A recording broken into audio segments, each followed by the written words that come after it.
Welcome back to the 84th online episode of Peacetime, hosted every Sunday morning by Peace Point with myself, Phra Nicholas Thanissaro, coming to you today from DIMC in Azusa, California.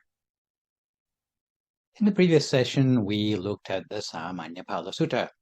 Today, with the Dhamma talk, we're moving on to look at the Kukkura Jataka, and I estimate today's session will run to about an hour and 10 minutes with a 30-minute break halfway through for some meditation.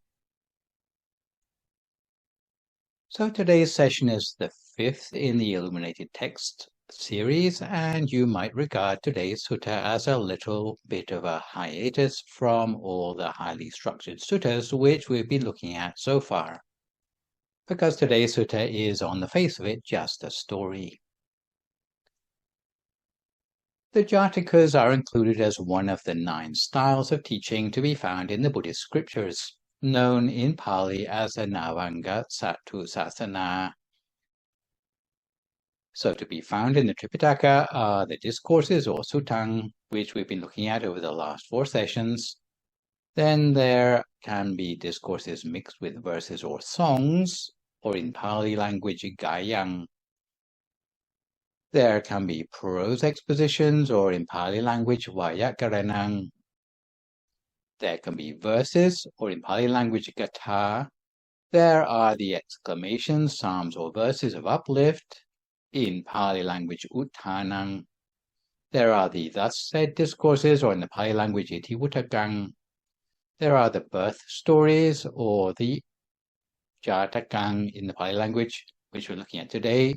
A further style of teaching are the so-called extraordinary or miraculous things, or in the Pali language, abhuttatamang, which might include things like the accounts of heavenly mansions. Lastly, there is the question and answer catechetical suttas, or in the Pali language, Vedalang. So the Jataka we're looking at today is considered a valid but distinct style of teaching within the Buddhist scriptures. Superficially, Jatakas might be considered nothing more than tales, but Buddhists lend them importance because they narrate the previous births of the Buddha himself, especially the working of karma and rebirth along the Bodhisattva path. Some Jatakas are brief, while others are as long as novellas. The word Jataka means birth, so there are tales about the birth or an episode in the previous birth of the Buddha. Not all such stories are included in the canon. Outside the scriptures, non-canonical Jatakas can be found in apocryphal collections, with 50 tales in the Burmese traditional Panyasa Jatakas, 34 tales in Aryasura's Jataka Mala, another 34 in Haribhatta's Jataka Mala, 42 in the Mahavastu and the Jariya Pitaka. Beyond Buddhism, similar tales are often found with overlapping content in the Hindu Mahabharata and the Puranas, in the Jain Kalpa Sutta, the Sikh Janang Sakhis, and the Darshan Granth, and in the ancient Indian literature of the Pancha Tantra, not to speak of Aesop's fables. A leading Buddhist scholar who has written extensively on the Jatakas is Naomi Appleton of the University of Edinburgh, and part of her work has been, in 2019, to compile a public database of Jatakas on the University of Edinburgh website at the link you can see displayed on the slide, which maps the overlaps between the Jatakas from the different sources. Appleton pointed out in her 2010 book, Jataka Stories in Theravada Buddhism, narrating the Bodhisattva path, that Jatakas are generally defined as birth stories told by the Buddha about himself in previous lives. Such accounts are found scattered throughout the texts of the early Buddhist schools, as well as in commentaries and later compositions and compilations. The word Jataka is often used as a shorthand to refer to the Jataka commentary, as this is the largest and most prominent collection. Yet several other Jataka collections exist both inside and beyond the Pali scriptures, as do more general collections of narrative, which often contain some Jatakas. Another similar style of stories also found in the Buddhist scriptures is known as abhadanas or apadanas in Pali, literally the reaping of rewards from past actions, although you probably are more familiar with the related word avatar, now borrowed into English. These are accounts of past lives of personages other than the Buddha himself, for example, Arahants, Pacceka Buddhas, or previous Buddhas. But there are also 589 or 603 of these, depending on which edition you read from.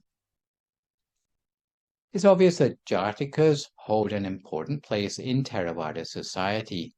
Nonetheless, if Jatakas are supposed to be exemplary narratives illustrating the actions of the Bodhisattva, sometimes it's difficult to explain why some of the stories show the Bodhisattva only in a minor role or engaged in morally ambiguous actions. Whatever the case in terms of lived Buddhism, the Jataka stories figure prominently in sermons, temple murals, and festival reenactments, children's storybooks, television programs, theater, dance, and poetry. The stories are also used in rituals at key moments in life and form a lively part of many Buddhist festivals.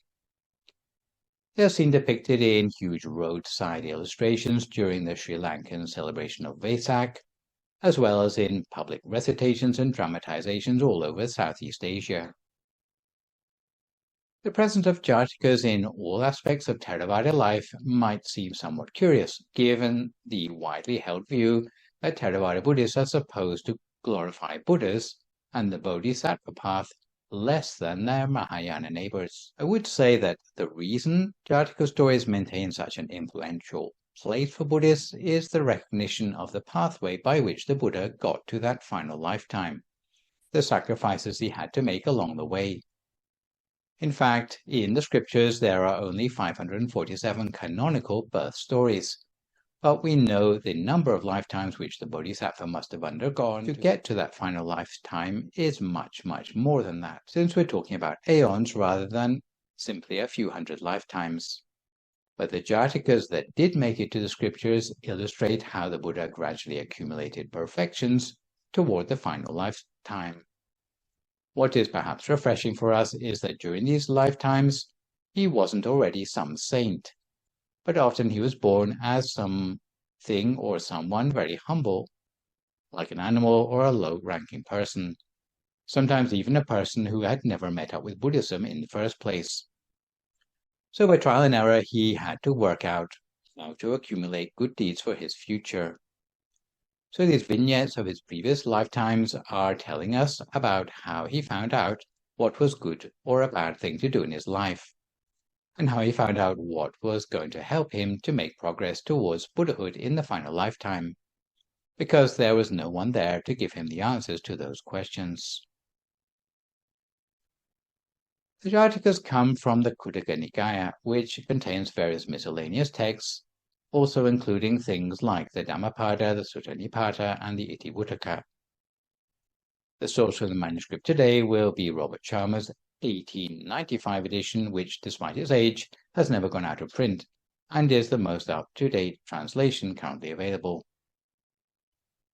For the interpretation of the Jataka, I have also drawn on Venerable Tatachiwa's 1988 series called Nitan Chado, or Jataka Tales Volume 3.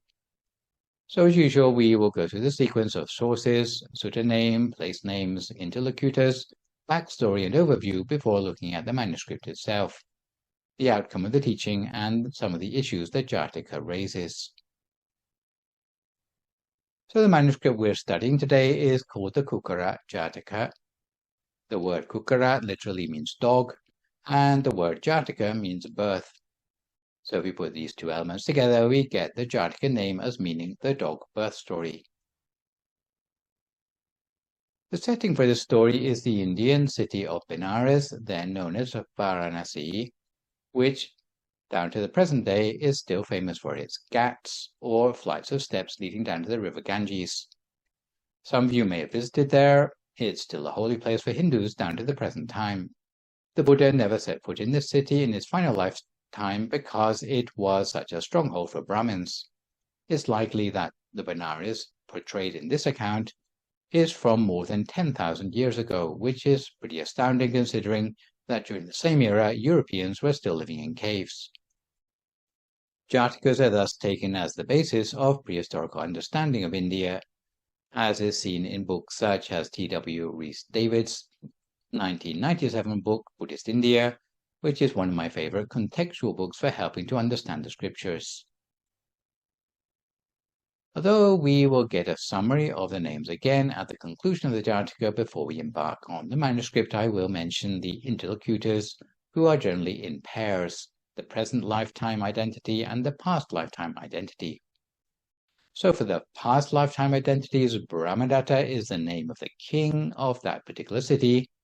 In fact, the king is always called Brahmadatta, which makes it likely that it's a title rather than a personal name. He corresponds with Ananda in the present lifetime, who is the Buddha's personal attendant and secretary. Then there is the king of the dogs, who is the Bodhisattva, who corresponds with the Buddha or the master in the present lifetime. Lastly, not named specifically, but all the other cast of characters in the past are equated with the Buddhist congregation of the present day. Just to backtrack a little to the Jatakas in general, if they had no commentary, all we would be given is a sentence or maybe two verses. In this case, the dogs that in the royal palace grow, the well-bred dogs, so strong and fair of form, not these, but only we, are doomed to die. Here's no impartial sentence meted out to all alike. 'Tis slaughter of the poor. So the phrase in italics at the beginning of the first paragraph. It is only because we have the commentary included here that the manuscript is filled out into a story with an explanation. Therefore, the source we are using should strictly be called the Jataka Atthakatha, or what's known as the Jataka commentary. So that means that because we are too intellectually challenged to be able to understand what's going on simply from a single set of verses, there have been commentarians or teachers who knew the gist of what was being said shortly after the time of the Buddha, who helped to fill in the details and give us the context to why the Buddha pronounced certain verses. So normally it is the commentary that carries the backstory explaining why the Buddha spoke the verses. So what we're really looking at today is not really the scriptures, but the commentary on the scriptures. Jatakas, including the commentary, are a story within a story, and because they describe a past life, then usually the Buddha had to have some reason to talk about the past life. You get situations such as a monk coming to the Buddha and saying, "I've had enough, I want to leave the monastic life, I want to disrobe and go home." And the Buddha would have to say, "Hang on a moment, I've got a story to tell you." And the Buddha will tell the monk some story about woman temptresses, or how he has kept disrobing in previous lifetimes, to prove that last lifetime the monk slipped up making exactly the same mistake, and the monk gets the point and continues being a monk instead of going back to the home life. So in a Jataka story, the Buddha uses the past life tendencies of particular people as a way to give them encouragement in the present lifetime, or to warn people about the habits and tendencies which they have carried over from many previous lifetimes already, and which they are still dealing with in the present day. And I should point out that the place in the sequence of the Jatakas can also affect whether the actions of the Bodhisattva described in the Jataka are exemplary or merely ambiguous. So our Jataka today will be number 22 out of a total of 547. Normally, you'd expect to find that the Jatakas at the beginning of the sequence tend to highlight more basic virtues and more lowly forms of life. Towards the end of the 547, as the Bodhisattva is getting closer to the final lifetime of Buddhahood, the virtues cultivated become more subtle, more exemplary, and involve greater self-sacrifice on the part of the Bodhisattva. So with that overview, let's embark on the particular Jataka we're studying today. So for this Jataka number 22, the Bodhisattva arose as a dog. You see in paragraph 2, starting with the words, "Once on a lifetime, when Brahmadatta was reigning in Benares, the result of a past act of the Bodhisattva was that he came to life as a dog, and dwelt in a great cemetery at the head of several hundred dogs." So we jump straight in with the observation that human beings can be reborn as animals. Nonetheless, it may not be as bad as it looks, because there are many signs that this was a time when living beings had a lot more merit than they do in the present day. So this story is about the Buddha's previous life as a dog, but no ordinary dog, because he was the leader of a pack of several hundred wild or stray dogs. So the Bodhisattva lived in a cemetery outside the palace walls. Next we see in paragraph 3, starting with the words, "Now one day the king set out for his pleasaunce in his chariot of state, drawn by milk-white horses, and after amusing himself all day in the grounds, came back to the city after sunset. The carriage harness was left in the courtyard, still hitched to the chariot. In the night it rained, and the harness got wet. Moreover, the king's dogs came down from the upper chambers and gnawed the leatherwork and straps."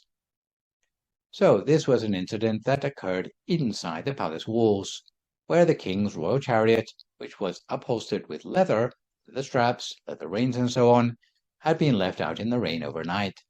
And if you leave leather out in the rain, then the same thing happens as when you leave your shoes out in the rain. In other words, they start to smell quite tasty to things which like eating that sort of thing. So because the leather of the chariot started to smell quite good after being left out in the rain, it had been chewed at by the pet dogs in the palace. Those dogs couldn't resist the smell, and they came and took bites out of the upholstery in the king's chariot. When the king woke up in the morning and saw dog-sized bites had been taken out of his favorite chariot, then he assumed that it couldn't possibly be the pet dogs in his palace which had done this to his chariot. He put the blame on those nasty, savage, uncultured stray dogs, which must have sneaked into the palace during the night through the drain holes under the walls and ruined his chariot. Without any further consideration, he gave the order that all dogs in the kingdom should be put down. Of course, there was an exception for the pet dogs inside the palace. So the king's men went out into the city, and they started to slaughter any stray dogs they found indiscriminately. We see in paragraph 5, starting with the words, "Then, guided by the thoughts of love, and calling to mind the 10 perfections, the king of the dogs made his way alone and unattended into the city, making the wish, 'Let no hand be lifted to throw stick or stone at me.' Accordingly, when he made his appearance, no single man grew angry at the sight of him. So, for us human beings, showing our dominion over nature may not seem particularly dramatic. But if you're a dog, then seeing your fellow dogs being slaughtered en masse is rather disturbing, especially if you're someone who has a high level of responsibility, someone like the leader of that pack of dogs. If you were not a good leader, he might have turned tail and ran to another city. But this was not your average alpha dog.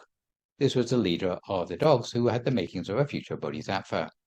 Someone who didn't think of his own convenience or his own skin, but rather to think of the well-being of all the beings under his protection. So with a little bit of cliffhanging before we find out the fate of the king of the dogs, let's take a break halfway and settle ourselves for 30 minutes of meditation, which today is a recent recording of the candlelight meditation you heard from me on the outdoor candlelight event on September the 23rd, 2023. If at this time you would like to find a comfortable sitting position for yourself as you listen to my guidance.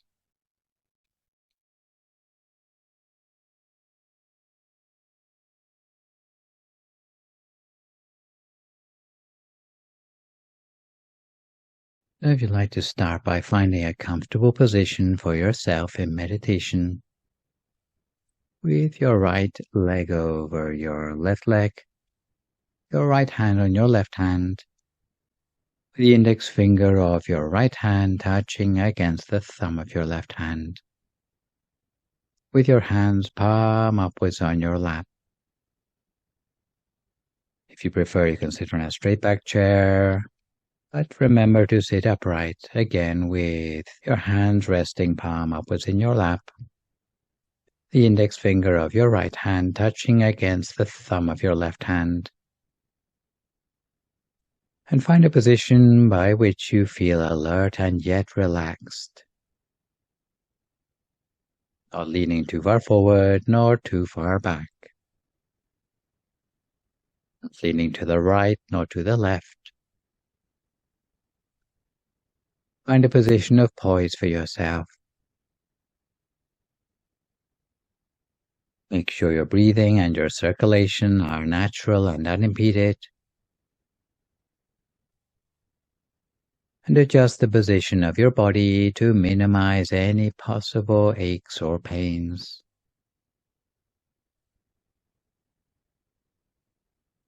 Make sure you're sitting comfortably as possible.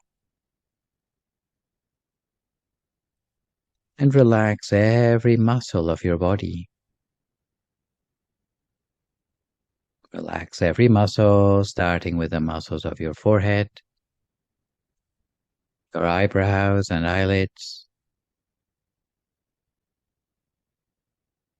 making sure your eyes are only very gently closed. Never squeeze your eyes closed, but close your eyes gently in just the same way that you close your eyes to go to sleep.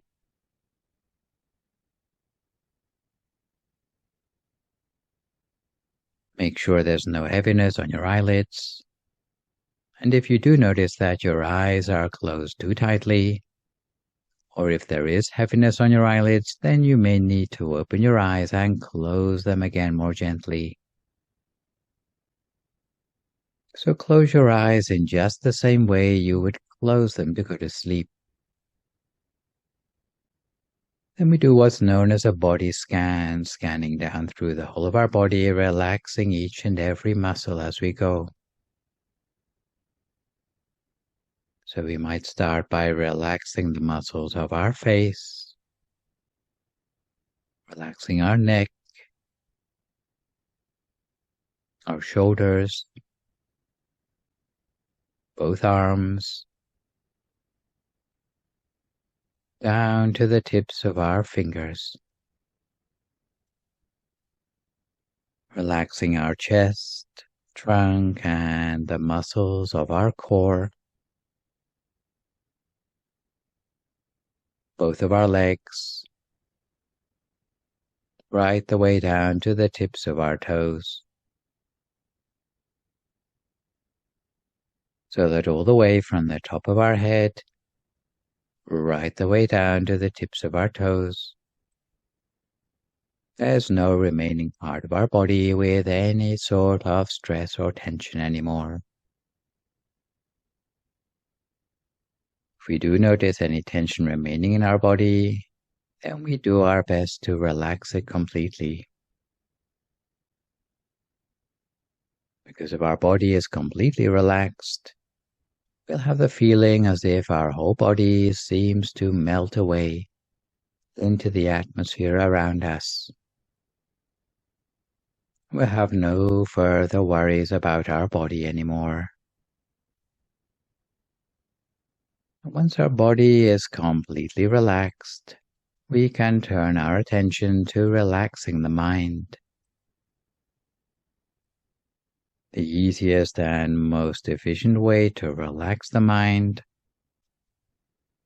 is to forget temporarily about all possible worries and concerns in our everyday life.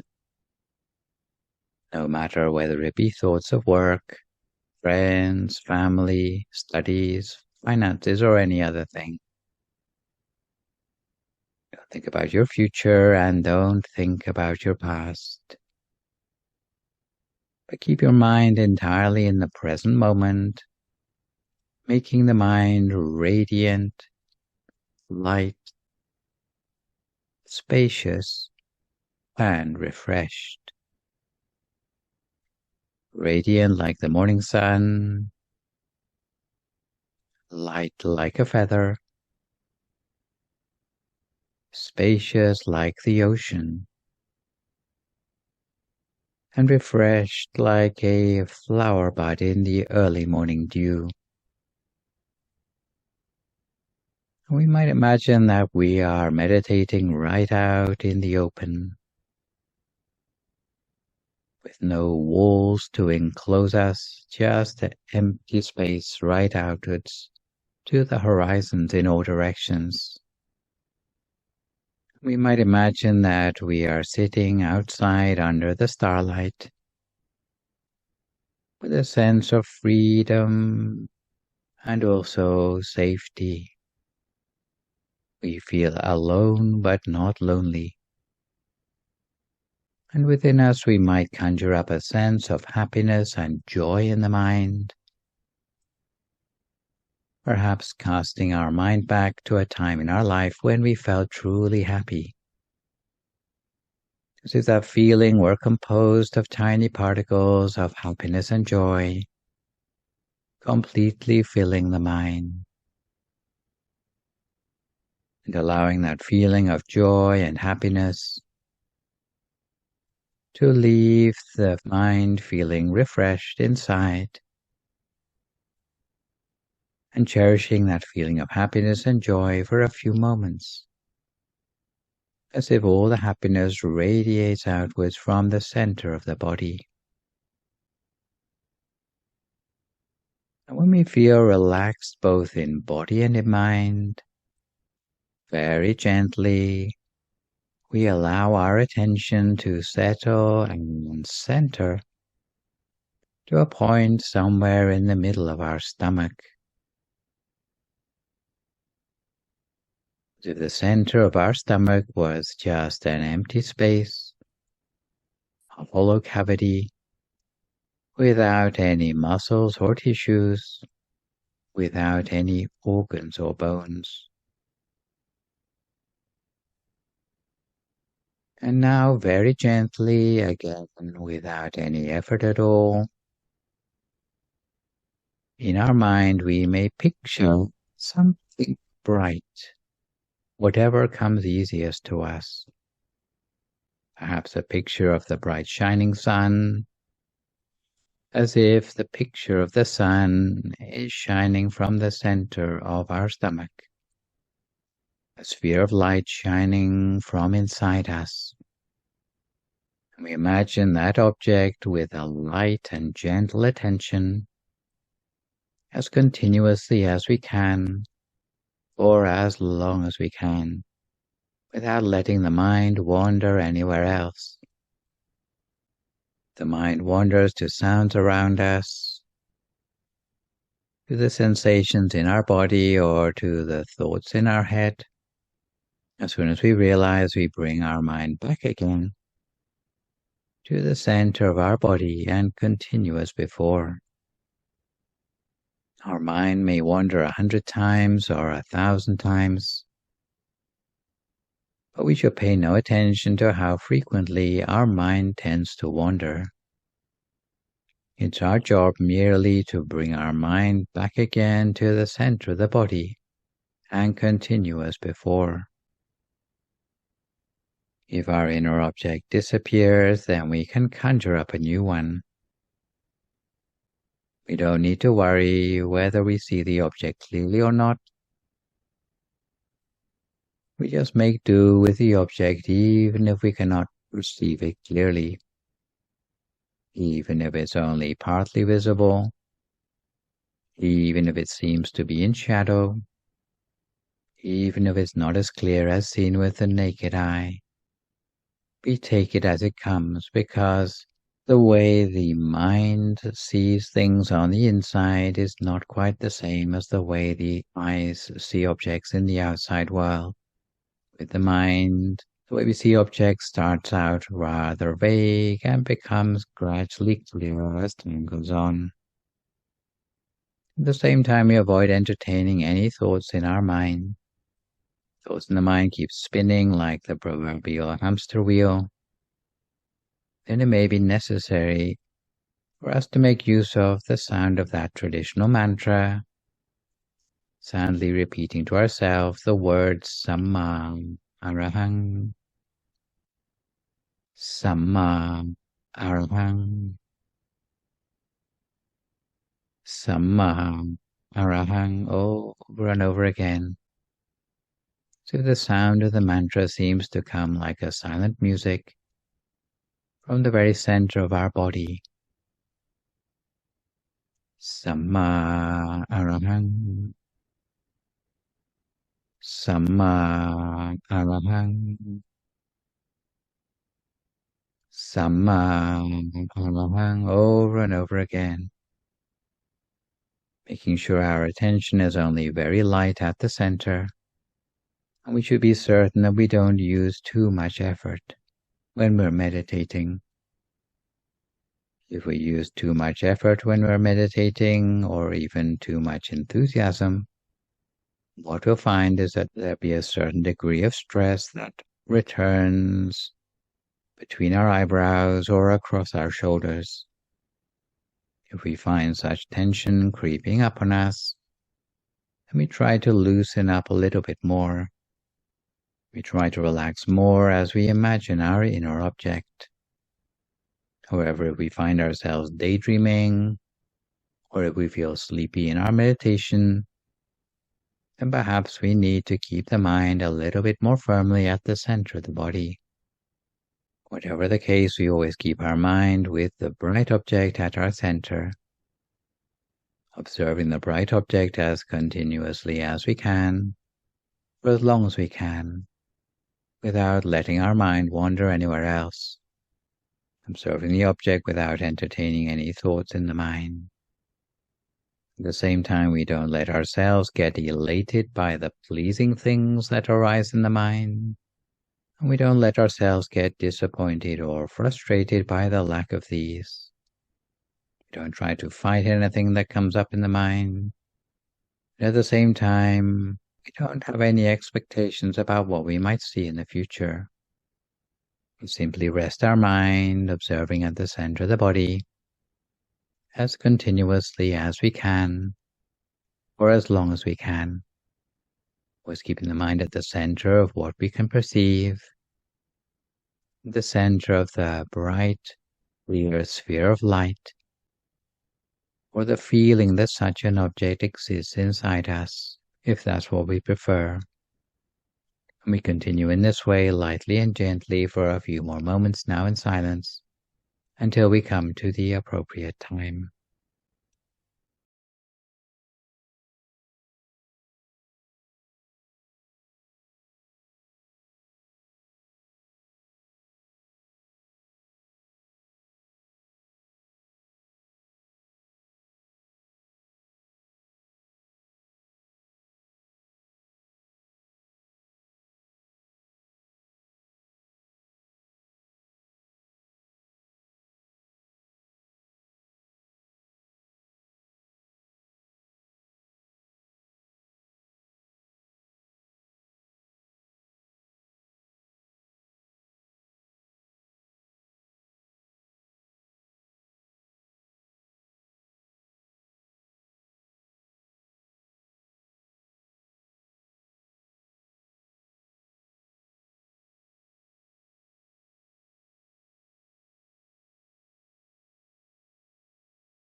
We continue to keep our mind on track at the center of the body the whole time, lightly, gently, and continuously,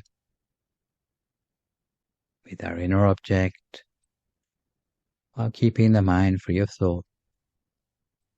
And eventually, as we train the mind little by little, always bringing the mind back to the center when it wanders, the things that we see in the mind and the things that we feel will become gradually clearer. Almost like a person who holds a camera with a steady hand will get much clearer pictures than a person who holds a camera with a hand that shakes. In the same way, as our mind becomes more still, more firmly established at the center, the images and feelings that come to us via the mind will become clearer to us. However, the strange thing is that the more firmly the mind becomes established at the center, the fewer will be the number of thoughts in the mind. The number of thoughts in the mind will become less and less, until eventually there are no remaining thoughts in the mind anymore. And the mind comes to what is known as a standstill at the center of the body. So a standstill means that the mind rests inside the body without any further thoughts. Some people assume that the mind is nothing without thinking.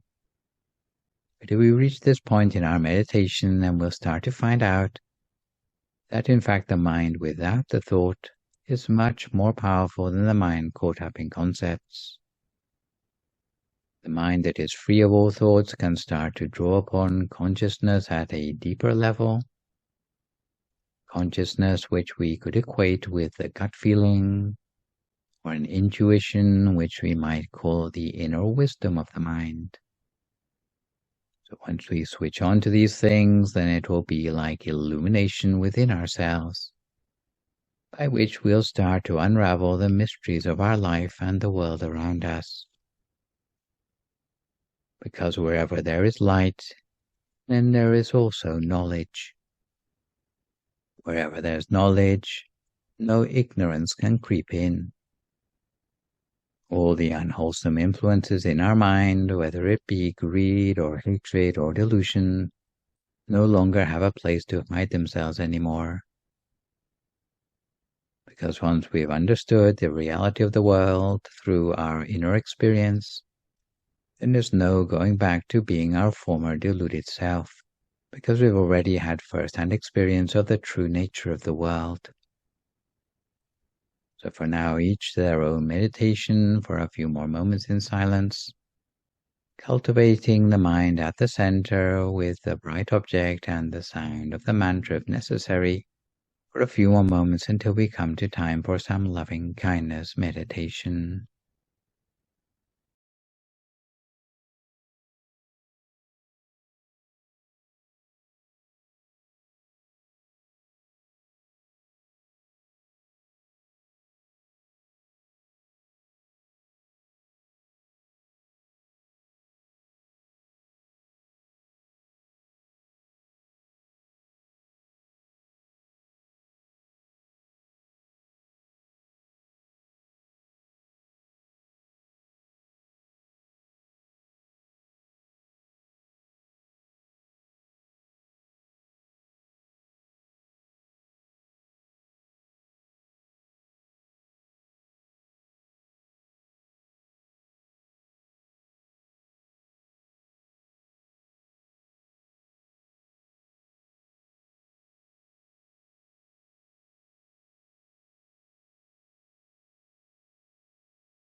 We continue to keep our mind on track at the center of the body the whole the time, reconnecting with that sense of inner peace or inner illumination that we have built up for ourselves during the meditation so far today. The idea with meditation is always that we first discover inner peace inside ourselves through the practice of meditation. That once all the emotions start to settle, then the mind will have the chance to become more settled still and reconnect with the peace energy that already exists inside of us. And then when the mind is still and bright and pure, then we can bring the peace on the inside outwards for peace in the world. Just as we might bring a single candlelight along to a place where it can join with many other candles to light up the whole of the world. But once the mind has become absorbed by that source of pure energy on the inside, we imagine that the energy radiates outwards in all directions all around. We gently visualize the pure energy taking the form of a crystal sphere, growing larger to cover our entire body, reaching out to our whole family, our neighborhood, and everyone in the world. No matter who they may be, we emanate a positive intention with an expansion of that peace energy, full of love and compassion towards all. And we might make the intention inside our mind that those who are undergoing suffering may become free of sadness and pain. For those already experiencing happiness, may they be happier still. We can imagine that we also emanate a positive intention to everyone in the country, neighboring countries, all continents, the entire globe and beyond, wishing everyone everywhere be well and happy, dwelling in peace. Even in the darkest night, the starlight can shine through. Even in troubled times, there can be a silver lining, where even crisis can bring forth resilience and growth. Even when things around us have gone awry, yet our mind can re-engage with happiness through the practice of meditation. So we make the wish to ourselves that may all human lives be filled with empathy toward one another, freedom from stress and anxiety, freedom from worry and irritation, freedom from sickness and danger. We share this peace energy for the benefit of our ancestors, family members, and friends, whether they are still with us or whether they have passed on. May they all feel cleansed by hope and joy, while being sheltered against sadness, sickness, sorrow, or danger. May all sentient beings be free from distress, and may the growing stream of pure energy dispel any harmful elements from the world. Extending outward to the planet, as if the whole earth could become refined and pure and crystal clear.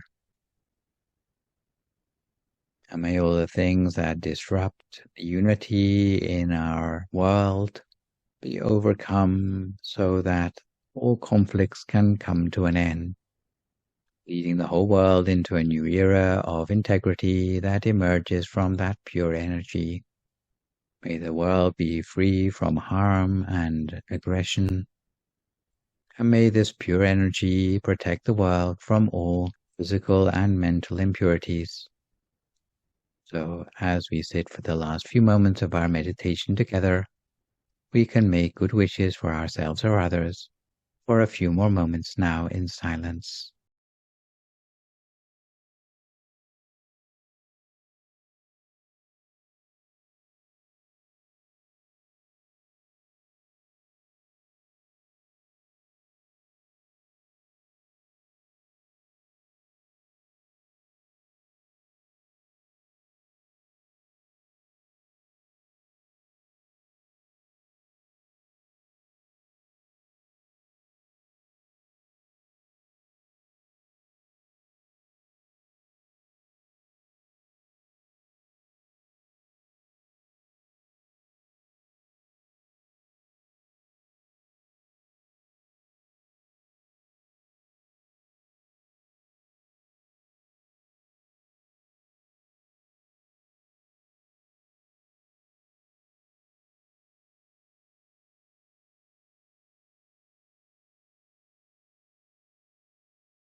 Sappa Putthanupavena, Sappa Dhammanupavena, Sappa Sankhanupavena Sattha Soti Bhavantu Te. So if you'd like to come to the end of your meditation for today, you can gradually open your eyes again. If you feel at all uncomfortable, then slowly try changing to a more comfortable position before gently finishing your practice. So to return gently to our subject matter of the Kukkura Jataka for today, we can pick up where we left the king of dogs in jeopardy, putting his own life on the line to save the stray dogs under his protection in the city of Benares. So we see in paragraph 6, starting with the words, the king meantime, after ordering the dog's destruction, had taken his seat in the hall of justice. And the Bodhisattva ran straight to him, leaping under the king's throne. The king's servants tried to get him out, but his majesty stopped them. Taking heart a little, the Bodhisattva came forth from under the throne, and bowing to the king, asked, "Is it you who are having the dogs destroyed?" And if you're not immediately put off by the fact that dogs can talk, and surprisingly few people even comment about this, it is worth pointing out that if we take this as a true story rather than just a fairy tale, then it reflects a time when even animals had more merit than they do nowadays. Animals were able to communicate in more than just howls and shrieks. They could even talk to human beings. So the account we have here is that the king of the dogs, the Bodhisattva, made his way into the palace, putting his life on the line, running the risk of death, just like all the other dogs, in order to speak directly to the king, and to reveal what was the truth of the situation by getting to the root of the problem. And you may take note of the sequence of questions by which the Bodhisattva established the truth of the situation before attaching blame, something that you might try in your own life situations. First, he appeals to the king's rational mind by putting Brahmadatta, as it were, in the witness box. He then establishes the facts. Then he sets out to show the king how his actions are unjust, before demonstrating who the perpetrators really are. So the Bodhisattva asks the king, "Is it true that you have been killing all the stray dogs outside this palace?" King Brahmadatta replied, "It is, but there's a reason for this. It's a punishment for the dogs which have ruined my royal chariot." The king of the dogs asked Brahmadatta whether he had proof of the identity of the real culprit, the ones who had perpetrated this damage. Brahmadatta admitted that he didn't actually have any proof, but he assumed that it must be stray dogs. The king of the dogs asked Brahmadatta what he was doing about the situation, so he admitted, "Well, I'm slaughtering all the stray dogs in the town to teach him a lesson." Then the king of the dogs, in other words the Bodhisattva, summed up his case saying, "So it's true you don't really know who the culprit is, but you're punishing the stray dogs anyway. This is a sign that you are following the 4 evil causes of partiality, or the bias which we have discussed in the Siglavada Sutta: partiality, dislike, ignorance, and fear. To behave in such a way is not befitting of a king." So coming back to paragraph 7, starting with the words, "The dogs that in the palace grow," we see the Bodhisattva concluding that it is a slaughter of the poor and innocent. Then we see in paragraph 8, starting with Brahmadatta's words, "Do you in your wisdom know who it actually was that gnawed the leather of my carriage?" Then Brahmadatta asked if there is a way to get proof, to find out the truth of the situation. The Bodhisattva said that all Brahmadatta needed to do was prepare an emetic. So for those of you who don't know what an emetic is, it's a medicine that is administered in order to induce vomiting. In the olden days, it would be made from a mixture of grass and milk. So anything taking an emetic will throw up the contents of its stomach. The emetic was administered to all the pet dogs in the royal palace, after which time they threw up. And what we see in paragraph 9 are the words, "Each several dog, as he drank, vomited, and they all brought up bits of leather." "Why, it is like a judgment from the perfect Buddha himself," cried the king overjoyed, and he paid homage to the Bodhisattva by offering him the royal umbrella. Only then did Brahmadatta accept that he had been outsmarted by the king of the dogs, and admit that it was on the basis of a deluded assumption that he had caused the unnecessary deaths of so many stray dogs in that town. Brahmadatta was suitably humbled, and the offering of the royal umbrella is a symbol of surrendering the right to speak and paying homage instead to the king of the dogs. So it's not often you see kings bowing down to anybody, let alone a dog, but in this case Brahmadatta had to accept that the dog was teaching him something which he didn't know before. At the end of the same paragraph, we see the admonition, "Walk righteously, great king of princely race," which signals the start of a full teaching to Brahmadatta about how to be a much better king in the future. Base of this teaching, which the Bodhisattva gave to the king, is actually what's known as the 10 virtues of a ruler in Pali, Dasa Rajatama, the principles in Buddhism by which a good ruler should rule over their subjects. Although this is usually credited to the Mahahamsa Jataka J534, here it says the 10 stanzas of righteousness come from the Tesaguna Jataka, which is J521. These principles of governance, incidentally, were being followed properly by the king of the dogs, but not by the king of the human beings. So here we go for the 10. Firstly, any ruler must be established in generosity. Secondly, a ruler should abide by the precepts, so 5 precepts, maybe 8 precepts on the full moon days. The third thing is that they should be someone who sacrifices of themselves for the benefit of their people. Someone who thinks of their subjects before they think of themselves. This is the characteristics of a true leader. Fourthly, they should have integrity. So all the things we talked about in the Sikkhapada Sutta, the 4466 of human dignity, whether it's your own self-dignity, the human dignity of others, or the dignity of the economics of your society. You have to be unimpeachable, especially in the present day and age, on all these counts. Fifthly, you should be gentle as a ruler, not someone who is easily stirred to violence. Sixthly, you should be someone who knows how to practice austerity, not so much the self-mortification of lying on beds of nails, but rather avoiding indulgence in excessive luxury. This is not usually found in monarchs and kings, but there are some who use their position to really help their subjects, rather than simply collecting taxes to fill their own Swiss bank accounts. 7, they should not be overtaken by anger. Once a monarch or a national leader loses their temper, then their decision-making will suffer from bias because of hatred. In this particular case, because of the anger about the chariot, then the king had caused the needless slaughter of many dogs.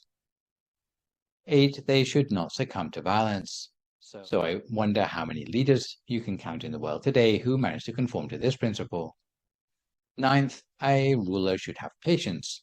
Patience, as you know from Blessing 27, exists on many different levels that go beyond gritting your teeth and bearing unpleasant circumstances. In our temple, we talk about patience on at least 4 different levels. Patience at the kindergarten level is putting up with physical hardship. Patience on the level of elementary school is managing to keep your cheerful disposition even though you're sick or injured. Patience on the level of high school is patience in the face of conflict, even when in close proximity to others, being able to get along with those with very different backgrounds or habits. Patience on the college level is patience in the face of temptation. Patience on the level of grad school might be the ability to accept personal criticism with good grace. So the patience of a ruler does not end at merely gritting one's teeth in the face of adversity. If you're a king or if you're a national leader, then you need to have patience on every level in order to be a good example to the rest of your subjects.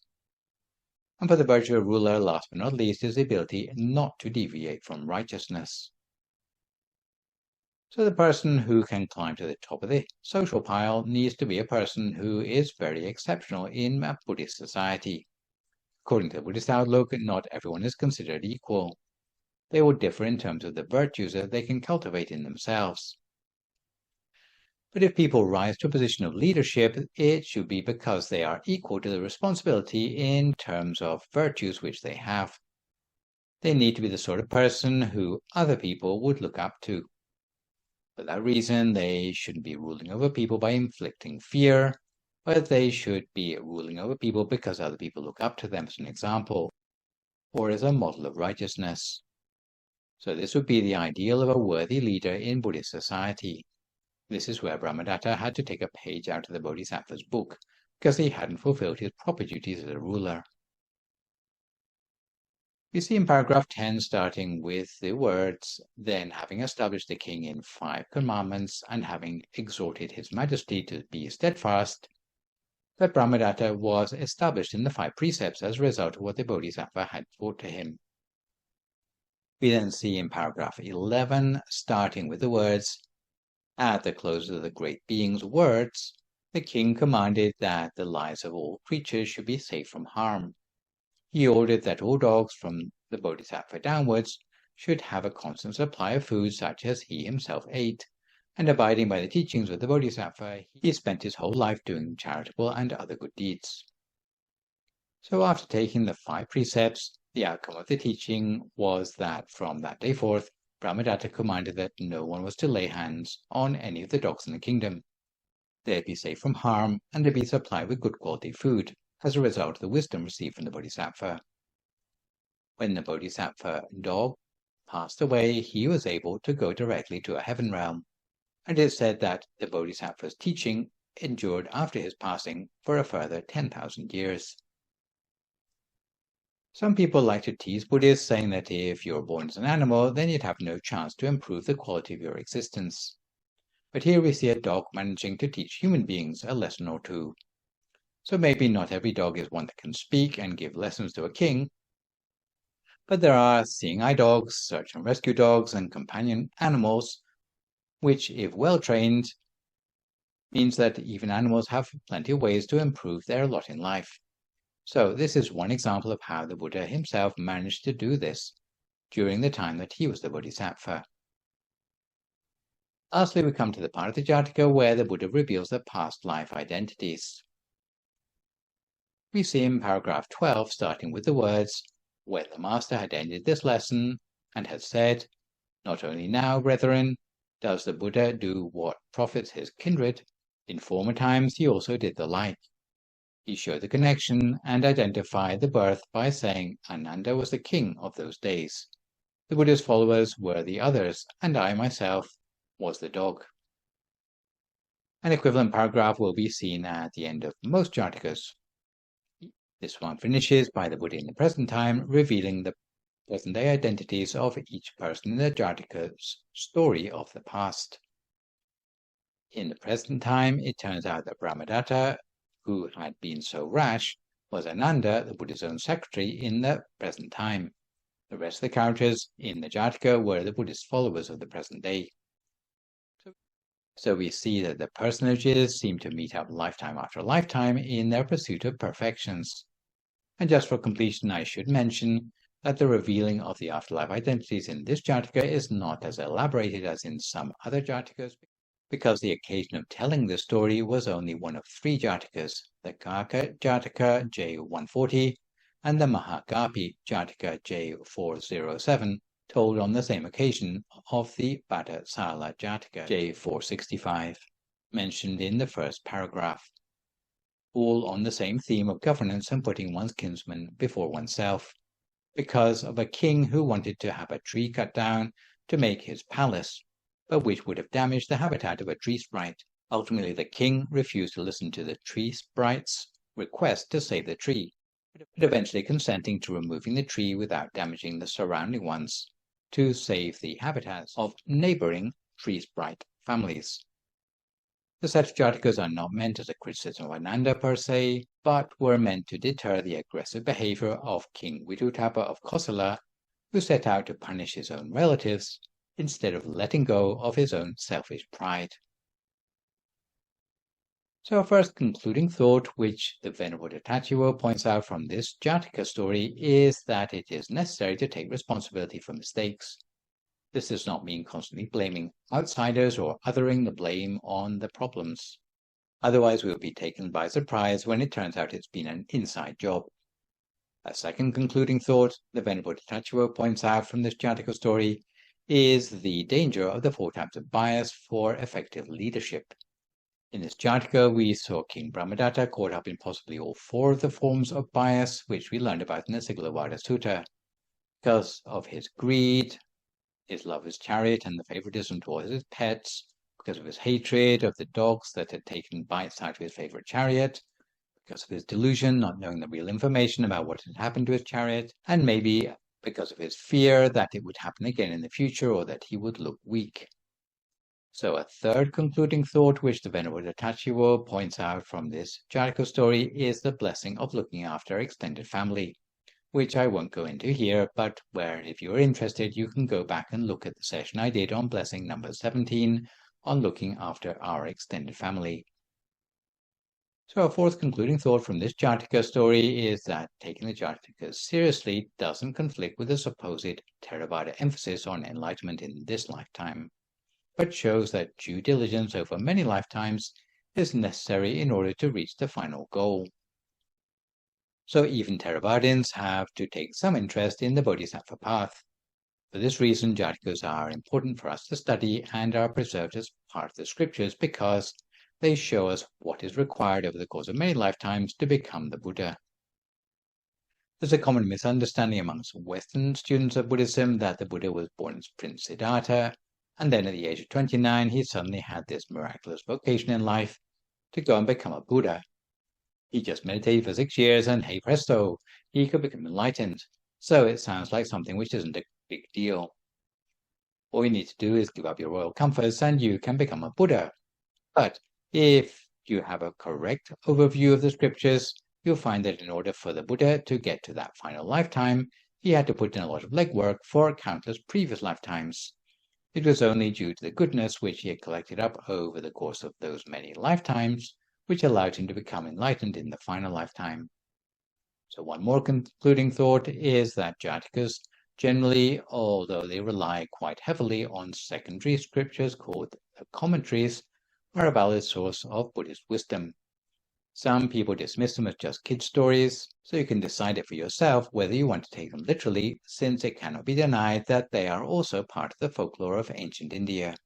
However, it seems that the Buddha took folklore from India and he provided the real learning points behind the story, or the real identities of the people involved with particular tales. But whatever you believe about the historicity of the Jatakas or otherwise, there's always something you can learn from them as cautionary tales. They're very similar to what in the West would be referred to as Aesop's fables. In fact, Aesop copied quite a few of his ideas from the Jatakas. This part of the scriptures is basically composed of didactic stories with a message, but they are stories about karma, rebirth, and the Bodhisattva path. If we look deeply at the Jatakas, we can see where the Buddha got his perfections from, which allowed him to become enlightened in the final lifetime, and his leadership qualities. So there are many things that we can learn from the Jatakas regardless of whether we take them literally or not. Finally, the Jataka leaves us with a clear idea about the Buddha's socio-political ideas, something that doesn't come up much in the Buddhist scriptures, which deal mostly with suffering on the individual or subjective level. Here we see the Bodhisattva's devotion to use top-down pressure to push back against unjust persecution. He dared to stand up to a king with impulse control problems while calling it misuse of power. So what we see in this Jataka can be said to portray what Buddhism might idealize as the perfect moral commonwealth, where scholars such as Jens Schleiter, in his 2022 chapter in a book called The Virtue of Harmony, said that Jatakas offer some of the most convincing evidence for Buddhists valuing harmony in their style of governance. So today was a relatively lightweight illuminated text for you, introducing the Kukkura Jataka. So for my next live session online, which will fingers crossed be a week on Sunday morning, we'll move on to look at the Payasi Sutta, which is a teaching about a person who had severe doubts about the reality of the afterlife and what he did about it. For good measure, I'd like to remind viewers that you can email your questions about meditation or what you've heard in the lecture to the email address you can see spelled out on the slide, and I'll do my best to answer these on my next session. In the meantime, try to avoid recklessness or complacency as we continue to deal with the knock-on health and economic effects of the pandemic.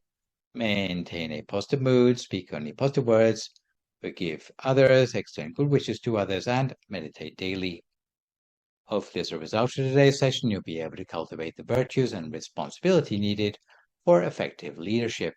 So this is me, Phra Nicholas Thanissaro, signing off for now. So long, folks, and stay safe.